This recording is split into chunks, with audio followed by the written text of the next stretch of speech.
Ito mga idol, sarap sa ulam to. Ito yung ulam namin numaya mga idol.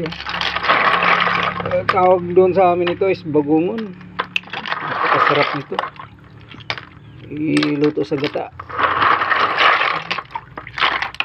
Ang ano nito, sistema nito, tanggalan dito, putulin. Yan, putulin yan dyan. Tapos brasan muna kasi ano. Parang itong lumot-lumot. Sarap nito mga idol.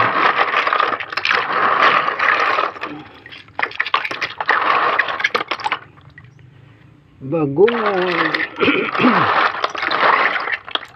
Napakasarap ulamin mga idol. Yung sinusot-sot, tanggalan natin ng buntot na dito.